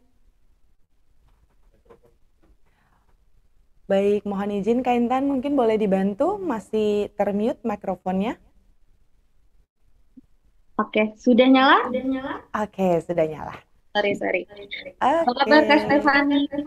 Baik, alhamdulillah. Kak Intan bagaimana kabarnya? Alhamdulillah baik. Alhamdulillah. Langsung aja Kak Intan, saya kasih waktu dan kesempatannya untuk pemaparan budaya digital. Oke, baik. Terima kasih. Assalamualaikum warahmatullahi wabarakatuh. Sebelumnya saya izin menyapa, kalau tadi kita sudah mendengarkan sambutan dari Kepala Dinas Pendidikan dan juga Kebudayaan Kota Tangerang Selatan kepada Pak Deden. Tentunya saya ucapkan apa kabar juga kepada Kak Anggreni, narasumber kita pada hari ini tadi, Pak Ari Ujianto tentunya, dan juga juru bahasa isyarat kita pada hari ini, dan juga untuk adik-adik dari SD dan juga SMP. Bagaimana puasanya hari ini? Selamat menjalankan ibadah puasa bagi yang menjalankan. Hari ini saya akan membawakan tema yaitu budaya bermedia digital. Boleh di next. Ini sebagian profil saya, mungkin yang punya Instagram boleh di follow Instagram saya yaitu intanimelda_MC. Pendidikan terakhir saya yaitu S1 Kesehatan Masyarakat, dan boleh di next. Profesi saya sebenarnya jauh. Kalau sekarang profesi saya lebih kepada MC, host, dan juga public speaker. Dan juga menjadi salah satu konten kreator juga, itu menjadi pekerjaan saya sekarang. Dan tentunya pembahasan kita kali ini itu juga didasari oleh latar belakang, tentunya mengaburnya wawasan kebangsaan, menipisnya kesopanan dan juga kesantunan. Nah, jangan sampai ya, dan juga menghilangnya budaya Indonesia media digital menjadi panggung budaya asing nih. Contohnya adik-adik mungkin yang terkadang ada beberapa adik-adik yang menggilai konten-konten atau juga lebih suka mencintai budaya K-pop tuh. Dan juga minimnya pemahaman akan hak-hak digital, kebebasan berekspresi yang kebablasan. Hati-hati, berkurangnya toleransi, menghilangnya batasan privasi, dan juga pelanggaran hak cipta dan juga karya intelektual. Boleh di next. Nah, seperti kita lihat, tentunya kompetensi budaya bermedia digital ini yang pasti merupakan kemampuan individu dalam membaca, menguraikan, membiasakan, memeriksa, dan juga membangun wawasan kebangsaan. Tentunya didasari oleh nilai-nilai Pancasila, Bhinneka Tunggal Ika dalam kehidupan sehari-hari. Tentunya pengetahuan dasar, adik-adik jangan sampai ketika kita memahami Pancasila di dalam sekolah, memahami Bhinneka Tunggal Ika di dalam lingkungan sekolah, ketika sudah pulang kita lupa akan pemahaman tersebut, akhirnya kebablasan. Tentunya juga ada menjadi pelaku kebudayaan melalui pemanfaatan TIK, pengetahuan dasar, mendorong perilaku, mencintai produk dalam negeri, dan juga kegiatan produktif lainnya. Yang pasti kita juga harus memiliki pengetahuan akan hak-hak digital. Boleh di next. Nah, tentunya budaya digital ini salah satunya itu merupakan budaya Pancasila. Jadi jangan sampai adik-adik lupa akan pemahaman tentang sila pertama, sila kedua, sila ketiga, sila keempat, dan juga sila kelima. Penerapan budaya Pancasila dalam era digital menjadi penting untuk memastikan bahwa nilai-nilai fundamental tersebut tetap relevan dan juga diterapkan sebagai aspek kehidupan sehari-hari, khususnya juga dalam penggunaan teknologi digital, ya, menjadikan nilai-nilai Pancasila, Bhinneka Tunggal Ika sebagai landasan kecakapan digital. Tentunya jangan sampai lupa juga Bhinneka Tunggal Ika berbeda-beda tapi tetap satu, ya. Tentunya saudara kita dari Sabang sampai Merauke, berbeda budaya, berbeda warna kulit, berbeda kultur dan sebagainya, kita tetap menjadi satu kesatuan. Ya, boleh di next. Nah, ini menjadi peran yang sangat penting juga tentunya untuk adik-adik nih ya di zaman sekarang di era digital. Tentunya jangan hanya memanfaatkan media sosial sebagai scroll-scroll aja. Tapi media digital juga bisa menjadi mendatangkan pundi-pundi uang, bisa juga menjadi digital marketing untuk kita yang mungkin penggunaan marketing untuk sekarang Digital marketing adalah upaya pemasaran produk dengan memanfaatkan media digital dan juga jejaring internet. Tentunya adik-adik semua tahu bahwa beberapa tahun yang lalu itu ada juga adik-adik masih SD kalau nggak salah, dia bisa menghasilkan uang dengan membuat slime. Produknya tersebut viral di mana viral yang ada di media sosial, dijual dan akhirnya mendapatkan dampak positif yaitu bisa menghasilkan uang. Ya, tentunya hal marketing tersebut juga dapat diterapkan pada semua jenis bisnis. Nih, misalnya untuk adik-adik yang SMP sudah mulai ada bakat menjadi desainer baju dan sebagainya, itu juga bagus ya. Yang pasti dapat meningkatkan jumlah pendapatan secara efektif. Dapat menjangkau target pasar atau konsumen yang lebih spesifik. Kalau kita misalnya download media sosial, itu kan ada ketentuan range usianya dari berapa tahun ke berapa tahunnya. Jadi penontonnya juga nanti akan masuk ke tersebut itu ya. Hebatnya media digital sekarang ini. Boleh di next? Nah, digitalisasi budaya tentunya misalnya kalau tadi Kak Intan bilang adik-adik misalnya senang tentang konten-konten musik K-pop seperti BTS, Blackpink, nah ya siapa di sini yang suka? Biasanya kan narinya tuh kayaknya kurang budaya lebih kayak ke budaya asing ya yang masuk ke negara kita. Sebenarnya boleh saja, tapi alangkah lebih baiknya jika diri kita ya adik-adik semua yang melestarikan budayanya nih. Contohnya bisa jati diri kita dalam ruang budaya digital tidak berbeda dengan budaya non digital ya. Digital budaya memungkinkan kita mendokumentasikan kekayaan budaya. Ya, digitalisasi budaya dapat juga menjadi peluang untuk wujudnya kreativitas. Contohnya misalnya suka nari tradisional, nari jaipong, nari-nari daerah yang lainnya. Itu jangan salah karena tarian tarian budaya daerah itu bisa langsung melenggang juga ke negara internasional. Jadi bisa manggung ke negara-negara lain ya. Jadi kalau misalnya kita misalnya bermimpi sebelumnya, oh mungkin nggak ya kita bisa keluar negeri dengan menjadi penari budaya, itu tentunya sekarang itu dengan digital yang sangat luar biasa, viral misalnya membuat konten-konten yang sangat menarik, itu juga bisa nanti dirangkul oleh misalnya dari budaya luar negeri, diundang nanti. Jadi adik-adik juga tidak menutup peluang untuk bisa nih go internasional dengan membawakan tarian budaya daerah Indonesia tentunya.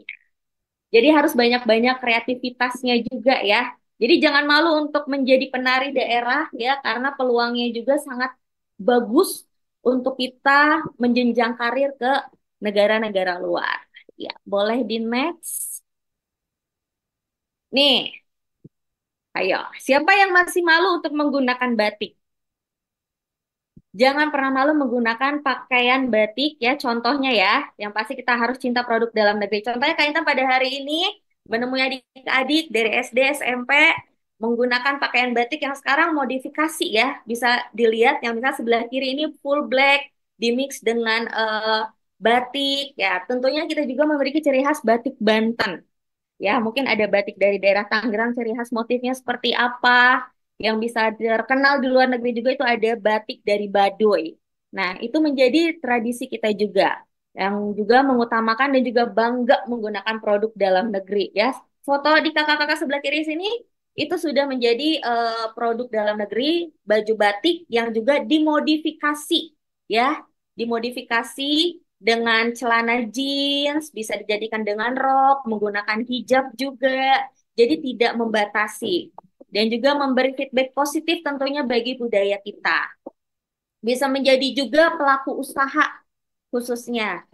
Dan pasti tidak mengkonsumsi berlebihan, mempelajari budaya lokal, memperkenalkan produk dalam negeri kepada banyak orang melalui media sosial. Bisa bikin tas dari anyaman, kemudian dijual. Kak Intan yakin adik-adik di sini juga semua pasti belajar bagaimana cara membuat anyaman dan sebagainya ya, dari produk-produk seni dijadikan tas, daur ulang dari plastik menjadi tas, itu juga bisa menjadi produk khas negeri kita dengan motif-motif, tentunya dengan desain-desain juga yang sangat menarik dan tentunya bisa dijual juga. Ya, boleh di next selanjutnya. Iya. Nah, ini dia, tapi jangan sampai keluar jalur, ada hak-hak digital. Hak asasi manusia yang menjamin tiap warga negara untuk mengakses, menggunakan, membuat, dan juga menyebarluaskan media digital, ya. Jadi sebelum adik-adik misalnya menerima berita, jangan buru-buru langsung men-share. Guys, dengar ada berita nih, ada yang viral, ada badannya buaya, misalnya kepalanya burung. Jangan langsung ditelan bahwa berita tersebut itu benar, karena sekarang media digital semua bisa diedit sedemikian rupanya sampai kita lupa mana yang asli, mana yang tidak. Itu harus kita perhatikan juga ya. Jadi jangan cepat termakan berita hoax ya. Ada hak, ada tanggung jawab, menjaga hak-hak atau reputasi orang lain, menjaga keamanan nasional, ketertiban masyarakat, atau kesehatan dan juga moral publik. Ini juga harus diperhatikan, jangan sampai menjatuhkan orang lain, reputasi orang lain ya. Ya, boleh di next selanjutnya.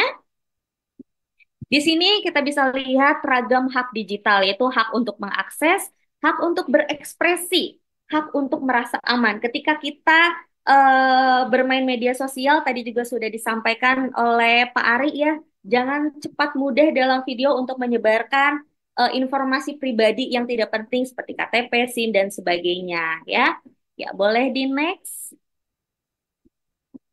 Selanjutnya ini ada contoh aksi wujud kesetaraan lewat gerakan digital inklusif ya, dan juga menggalang solidaritas warga melalui media digital. Nah, adik-adik semua di sini kalau rasanya mungkin suka ada kegiatan di sekolah yang suka bersih-bersih lingkungan sekolah, itu bisa juga dibuat konten misalnya di-share ke media sosialnya agar menggerakkan teman-teman yang lainnya di sekolah yang lainnya juga untuk melakukan aksi bersih-bersih. Entah itu di lingkungan sekolah, entah itu di luar lingkungan sekolah. Seperti yang viral juga ada di konten kreator yang mungkin adik-adik tahu, ya, yang kontennya selalu bersih-bersih semua, akhirnya banyak sekali termotivasi dengan konten seperti itu. Jadi lebih sering bersih-bersih, tidak membuang sampah sembarangan, seperti itu. Itu merupakan contoh aksi ya, bermedia digital menyebar hal-hal positif. Boleh di next selanjutnya.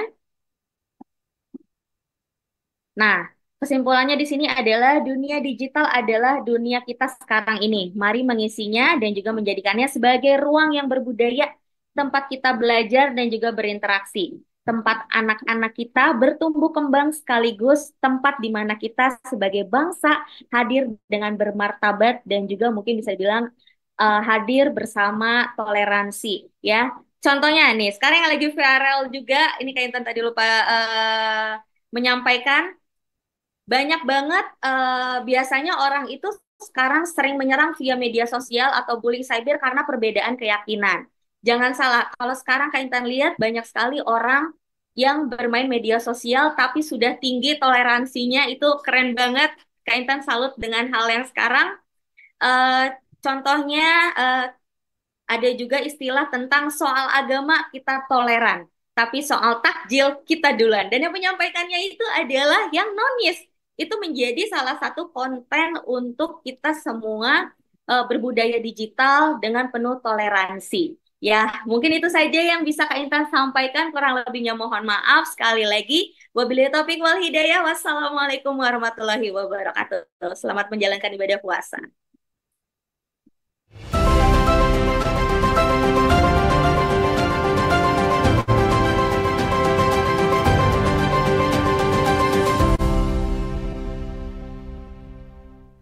Baik, kita sudah mendengarkan 3 narasumber kita. Yang terakhir ada Kak Intan Imelda yang membawakan tentang budaya digital. Jadi adik-adik gimana, sudah siap?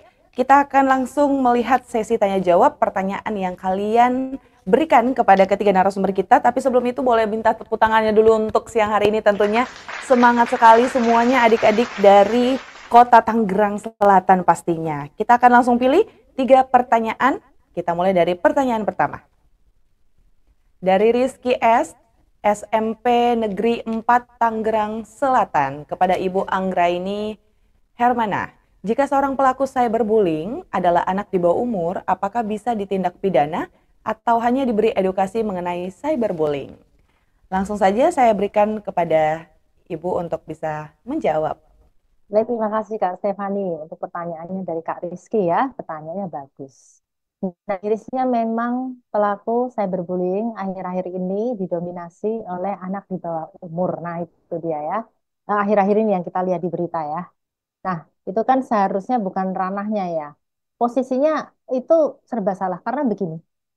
Ketika anak di bawah umur itu secara ilmiah ada penjelasan bahwa otak ini belum bekerja secara sempurna. Maka dari itu kenapa ada disendirikan. Kalau misalnya, oh ini termasuk tidak pidana, seperti itu, termasuk tidak pidana. Namun kalau anak-anak itu ada undang-undangnya. Di sini saya eh, sebutkan secara ini saja. Jadi kenapa anak-anak itu belum bisa dijatuhi tindak pidana yang serius seperti yang orang dewasa lakukan? Karena di situ adalah pembentukan otaknya yang belum bekerja sesempurna orang dewasa. Sehingga ada semacam beberapa toleransi tertentu, oh ini anak-anak. Namun apabila tindakan tersebut sudah memang melampaui batas dan sudah termasuk tindakan berat, itu ada tempatnya sendiri. Kalau kalau kita lihat daerah saya di Yogyakarta ya, waktu itu saya pernah ada kunjungan ke situ. Jadi memang di sebelah pengadilan negeri saat itu ada gedung tersendiri dan dia memang untuk pembinaan anak-anak. Jadi untuk pelaku tindak pidana yang masih di bawah umur itu memang ada tempatnya. Jadi mereka akan mendapatkan seperti tempat yang nanti di situnya tentunya perlakuannya berbeda ya. Perlakuannya tidak seperti orang dewasa begitu. Di situ ada pembinaan, ada bimbingan dan mereka memang juga dijatuhi sanksi. Namun akan dibedakan. Alangkah lebih baik apabila pelaku cyberbullying tersebut masih di bawah umur dan kita tinjau juga kira-kira apa sih perbuatan yang dilakukan. Jikalau memang masih dalam batasan, mungkin masih bisa dilakukan secara kekeluargaan ya, pembinaan, diarahkan secara baik-baik seperti itu. Namun apabila memang sudah berat dan ada korbannya di situ, itu memang ada tindak pidananya, namun itu tersendiri, berbeda dengan yang orang dewasa. Untuk anak di bawah umur itu ada tempatnya tersendiri. Jadi untuk teman-teman semua, adik-adik semua, apapun itu tindakan cyberbullying itu tidak baik ya. Mau itu ringan, mau itu berat, itu tidak baik. Jangan dilakukan karena memang ada sanksinya. Ya, oke, semoga bisa menjawab. Terima kasih. Baik, kita langsung melangkah lagi untuk pertanyaan selanjutnya. Kita bacakan pertanyaan kedua. Dari Gina Lanina, SMP Negeri 8 Tangerang Selatan kepada Bapak Ari Ujianto. Pak, sering mengganti password membuat kami lupa. Karena itu password media sosial biasanya kami samakan agar tidak lupa. Apakah hal itu aman, Pak? Lalu, bagaimana cara menyimpan password bagi pelupa? Boleh langsung dijawab, Pak Ari? Oke, terima kasih pertanyaannya. Ya, sekarang kita bisa pakai ya. Sebenarnya kalau kita pakai untuk menyimpan password, kita bisa pakai password manager. Ya, jadi hanya nanti password manager itu membantu kita untuk tidak perlu harus mengingat-ingat atau mengetikkan, bahkan tidak harus mengetikkan ulang gitu ya. Tapi hanya kita yang akan bisa membuka. Tapi itu gampangannya paling gampang gitu. Tapi ada juga kalau misalnya apa namanya ada yang pakai cara konvensional. Ya, cara konvensional itu adalah mencatat, ya kita catat, tetapi jangan kita bawa-bawa.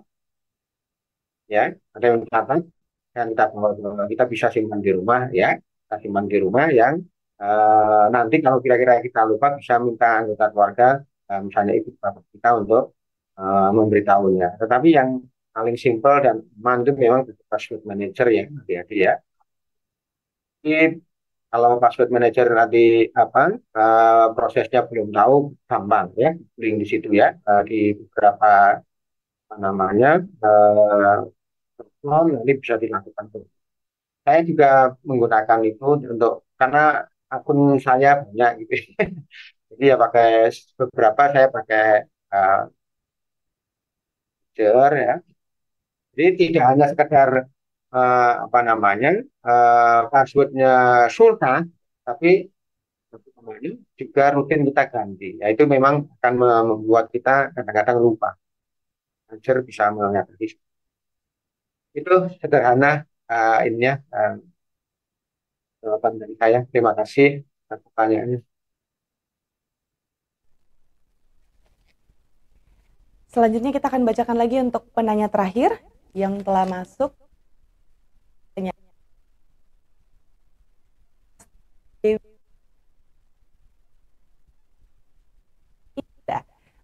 Cara memanfaatkan media sosial sebagai ajang memperkenalkan budaya Indonesia. Menarik sekali pertanyaannya. Saya langsung kasih kesempatannya kepada Bu Intan. Boleh dibantu mikrofonnya, Kak? Oke, sorry. Ya, pertanyaan yang sangat bagus ya. Jadi untuk kita bermain media digital untuk memperkenalkan budaya Indonesia, itu tadi misalnya kita untuk ketika kita hari ini misalnya menggunakan pakaian batik, kita memperkenalkan bahwa Indonesia punya loh batik seperti ini. Contohnya misalnya kayak kita membuat konten, biasanya 3 detik terakhir itu menjadi 3 detik yang paling utama, di mana di mana si penonton tersebut ingin menonton atau ingin men-skip.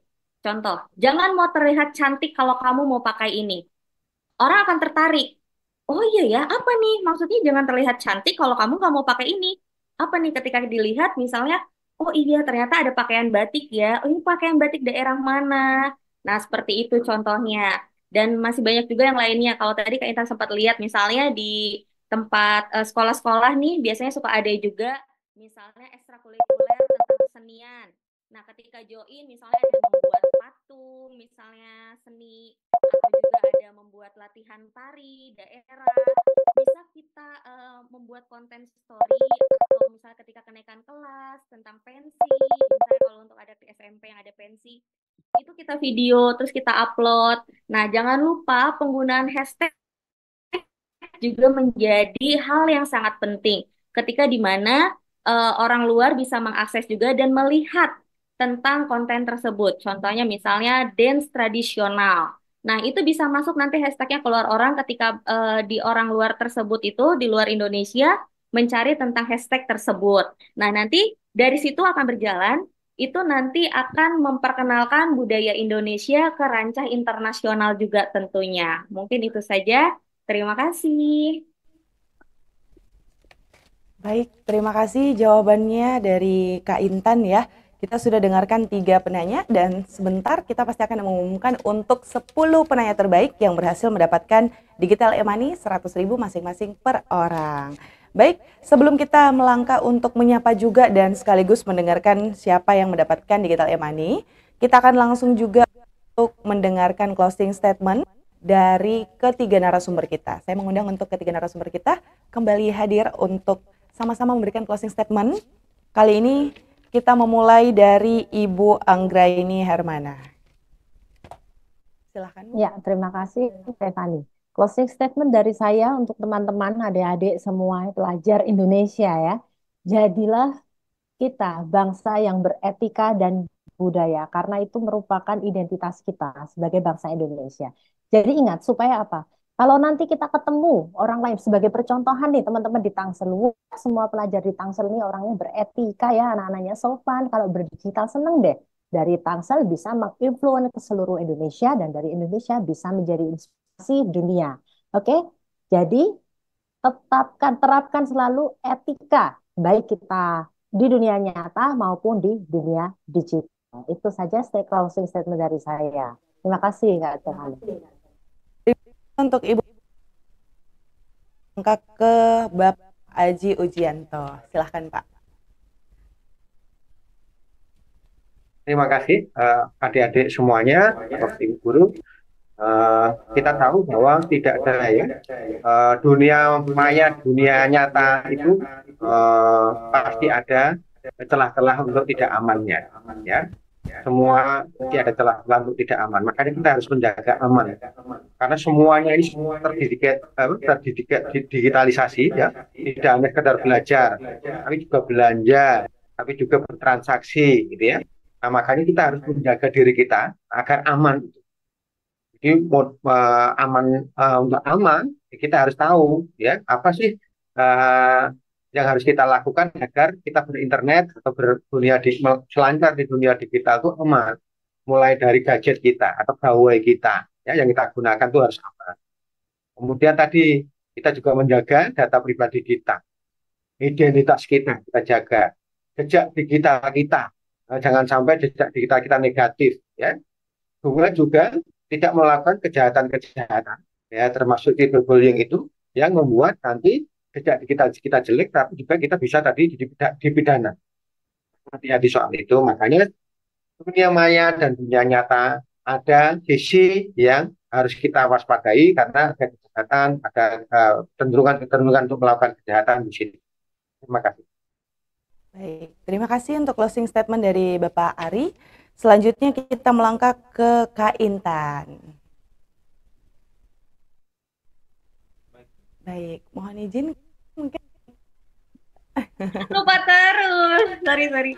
Ya, saya akan menyampaikan closing statement-nya dari saya adalah tetap cintai produk dalam negeri, lestarikan budaya internasional ke kancah internasional, junjung tinggi toleransi dan juga perbedaan. Terima kasih. Baik, luar biasa. Terima kasih untuk ketiga narasumber kita. Boleh kita salam literasi untuk foto bersama? Oke, 3, 2, 1. Baik, terima kasih sekali lagi untuk ketiga narasumber.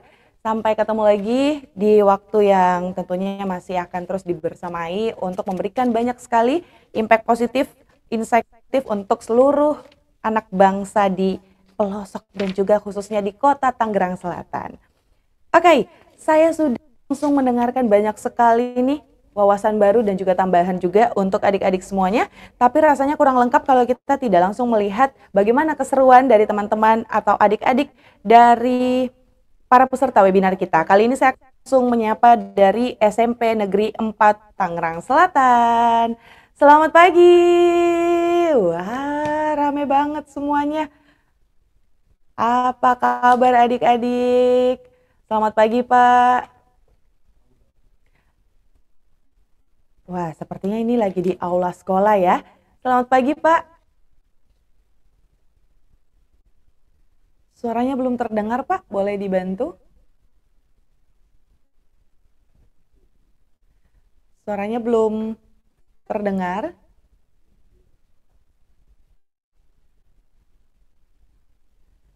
Belum ada suaranya, Pak.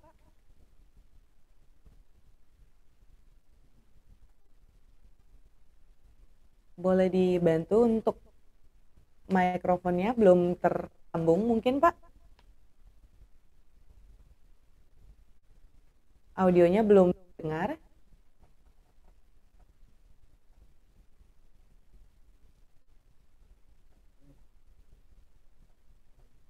Oke. Semangat pagi semuanya dari SMP Negeri 4 Tangerang Selatan. Terima kasih sudah ikut tonton bareng. Boleh tepuk tangannya dulu dong untuk adik-adik. Wah, semangat banget ya pagi hari ini. Ingat kalian harus jadi pelopor anti hoax dan makin cakap digital pastinya. Saya boleh minta kalian angkat tangan nggak? Boleh salam literasi? Kita foto bersama untuk pagi hari ini. Oke, yang di belakang jangan lupa tangannya. Oke, 3, 2, 1. 3, 2, 1. Oke, terima kasih banyak. Sehat selalu dan tetap menjadi anak bangsa yang anti hoax. Oke, terima kasih SMP 4. Luar biasa dan tentunya pasti masih banyak sekali SMP dan juga SD khususnya yang bareng pada pagi hari ini. Oke, seperti janji Kak Stefani untuk kasih tahu kalian siapa kira-kira 10 penanya terbaik yang mendapatkan digital e-money sebesar Rp100.000. Kita lihat.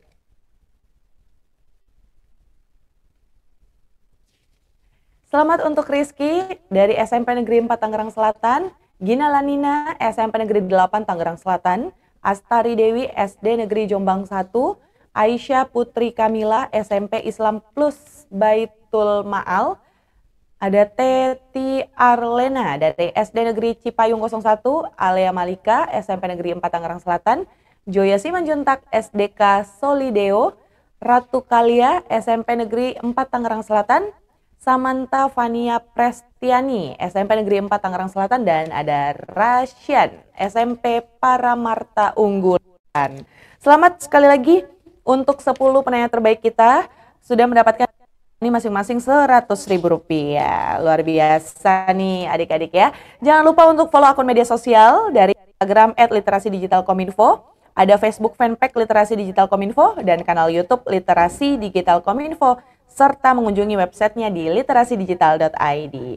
Akhir kata tentunya, ruang digital memberikan kita banyak sekali insight dan juga pastinya untuk membantu kita akses informasi yang kita butuhkan. Kita dituntut untuk bisa mengakses dunia digital dan tetap mengedepankan 4 pilar, yaitu ada budaya, etika, cakap, dan aman digital. Jadi jangan lupa adik-adik, makin cakap digital bersama literasi digital. Mohon maaf apabila ada kesalahan selama acara berlangsung pastinya. Kak Stefani pamit undur diri. Wabillahi taufiq wa hidayah. Wassalamualaikum warahmatullahi wabarakatuh. Salam literasi.